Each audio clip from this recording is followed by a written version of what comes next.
You know, when you read 1st, 2nd, and 3rd John, it's easy to see these incredible statements about God and love. But what if I told you they're not just nice, feel-good sayings? They're actually this sharp, powerful message. And here's the kicker. It was written for two totally different groups of people. And once you see that, it changes everything about how you read them. So let me ask you something. Just think about it for a sec. How does your faith feel when you're under extreme pressure versus when everything's, comfortable and easy? Are they the same? Because that's the exact tension John is diving into here. It's the frame for this entire conversation. Okay, so to really get these letters, we have to know who he was talking to. See, John wasn't just writing into the void. He had two very specific audiences in mind, and their experiences with faith, well, they were polar opposites. All right, so on one side, you've got this group we're calling the faithful dying. I mean, these are people whose faith in Christ could literally cost them their lives. Everything is on the line. But then you've got the other group, the lax. These are folks who, sure, they call themselves Christians, but their religion is just comfortable. It's bloodless. It hasn't cost them a thing. So John's message, it's like a double-edged sword, right? For one group, it's this incredible comfort. For the other, it's a wake-up call, a serious warning. So let's get into the first big theme he tackles. It's this idea of abiding. And this isn't just a random word. It's the main tool he uses to check the spiritual pulse of both these groups. The word you gotta know is the Greek verb meneo. Now, this isn't just about existing or being somewhere. It's so much deeper. It means to remain, to endure, to stay completely and vitally connected. You know, like a branch on a vine, if it gets disconnected, it's done for. That's the picture John wants us to have. And believe me, John is not subtle about this. He uses meno, this word for abide, 24 times in 1 John alone. 24! When you see a word repeated that many times, you know it's the absolute bullseye of his message. So, okay, what does it actually mean to abide? Well, John lays it out pretty clearly. It's an active process, not passive. It all starts when you hear that original message, the gospel, but it's not a one-and-done thing. The key is to let that message sink in, to let it remain in you. And what happens then? You get to remain, to abide, in this real, living connection with the Father and the Son.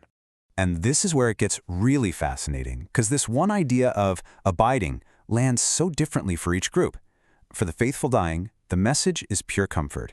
It's like John is saying, hey, that truth you're holding on to, the one that's causing you so much trouble, that's your lifeline. That's what's keeping you connected to God. But for the lax, it's a huge red flag. It's a warning shot. If you start drifting from that core teaching, you're not just drifting from an idea. You're disconnecting from God himself. So for the ones who are really suffering for their faith, this promise here is everything.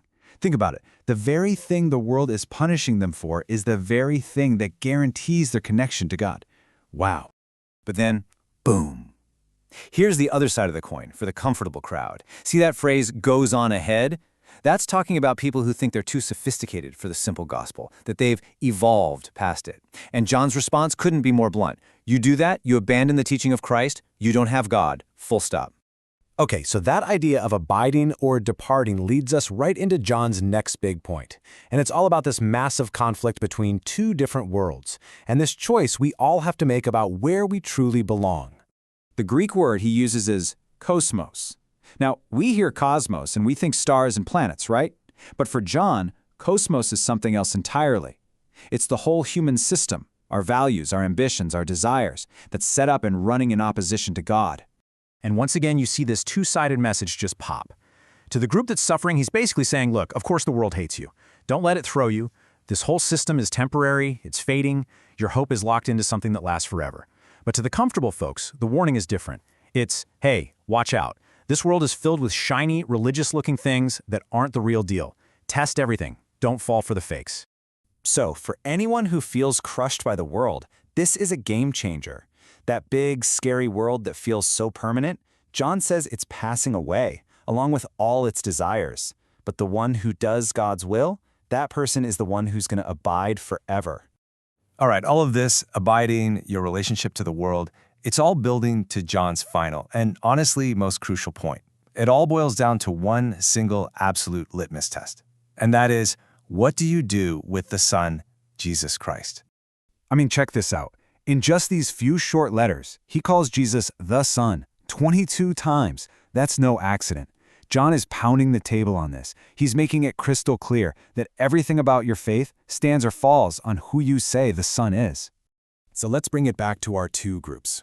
For the believer, who's literally facing death, faith in the Son is their rock. It's the absolute guarantee of eternal life.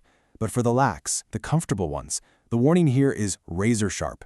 True, saving faith isn't just, a vague belief in God or trying to be a moral person. No way. It's an active, out loud, ongoing confession of the Son.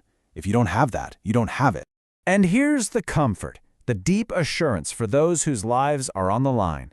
Real life, eternal life, it's not something you work for. It's not a prize you win. It's a gift. And the gift is in the Son.